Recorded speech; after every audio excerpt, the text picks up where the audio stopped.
All right. So Eben Alexander, a neurosurgeon, was the epitome of a scientist. He believed in cold, hard facts. He dismissed near-death experiences as being explainable by just the hardwiring of the brain. And then Alexander suffered from E. coli meningitis, and it put him into a coma in 2008, and he was in a coma for 7 days. Fortunately, he survived, and when he woke up, he himself claimed that he had a near-death experience. Hi, my name is Iqra Ashfaq, and today I'll be talking about near-death experiences and how it can suggest that the mind can survive without the body. All right, so what is a near-death experience, first of all? It's a psychological phenomenon involving mystical and spiritual elements together, okay? So there's 15% of the population that experiences it, and this is when they come very close to their death. And with Alexander, he claimed to see a spinning white light, he saw a gateway with a valley, and he also said he felt a sense of detachment from his body. All right, and all of these elements are common for those who have near-death experiences. Another common element is to come across a deceased loved one in your experience. So Eben Alexander was wondering for a long time as to why he did not get the opportunity to see his father. His father had passed away, yet he did not get to see him. Instead, he vividly described seeing this beautiful girl with high cheekbones and deep blue eyes, but he's like, I've never seen this girl before. Why her over my father? Then turns out Eben Alexander was adopted, and his sister had died. Yes, I know, it's shocking, isn't it? His sister died, and 4 months after his coma, he sees a picture. He sees this girl. This is his deceased sister. He looks at it, and he says, this is the girl I saw in my near-death experience. It's creepy. It gave me shivers the first time I heard this story. And I was thinking, well, did Alexander foresee his sister? And the answer is maybe not.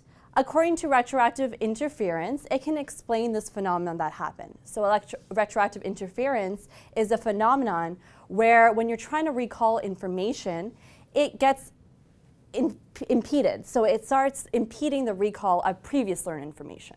So if I give this as an example of his situation, he had a near-death experience, and that could have been seeing a beautiful girl, and that formed some associations in his long-term memory.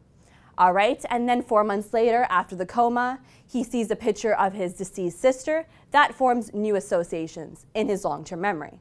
And according to retroactive interference, what happens is these new associations compete and weaken the old associations, leading to memory distortions. So it's possible that the image that he saw or is trying to remember at the near-death experience of this girl is getting distorted by this picture he sees. All right, so retroactive interference can possibly be the explanation behind seeing that girl, but it doesn't explain everything else that he saw. And it doesn't explain that sense of detachment that he felt as well. So what's going on there? And you may be sitting there thinking, well, I know the explanation. He was dreaming, or he was just hallucinating. And a lot of researchers believe the same thing. And until it came to Alexander's condition, and things just got a little bit more complicated with his story. So what we have is Alexander suffering from E. coli meningitis. And E. coli meningitis is when the membrane that's surrounding the neocortex of the brain gets hindered. All right? So you have that membrane coming in, and the E. coli goes into the cerebrospinal fluid around the membrane. It inflames the membrane, and it's going to disable the neocortex. And the neocortex, people may think of like, okay, what's so important about the neocortex? There's a lot of things that are going on there. And if the neocortex is disabled, that means other things are disabled as well. That includes dreams. There's recent research that connected dreams, so dreams association, and connected it to the neocortex. Not only were dreams connected to the neocortex, hallucinations as well. So if he wasn't hallucinating and he wasn't dreaming, then what was going on? So some researchers liked to take this evidence of near-death experiences and relate it to mind-body dualism. So you may have heard of a famous philosopher named René Descartes, and he suggested that the mind, which he referred to as the soul, being distinct from the body, two separate things, okay?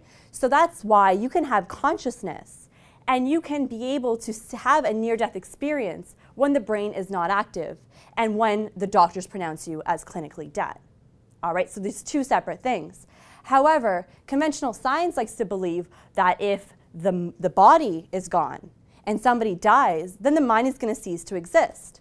However, according to the mind-body dualism, once someone dies, so the body is gone, that thing, that mind of yours, that thing that makes each individual you and makes you unique, your soul, if you will carry on and continue to live.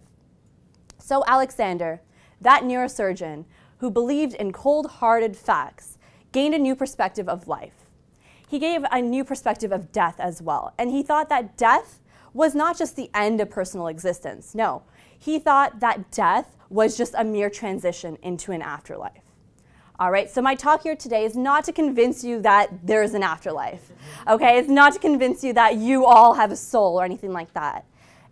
My main thing is to get across is I just want you to think for a while. I want to challenge you to think about the mind and think about how distinct it is actually from the body, okay? And there's a famous quote that reads, "There are two ways to being fooled.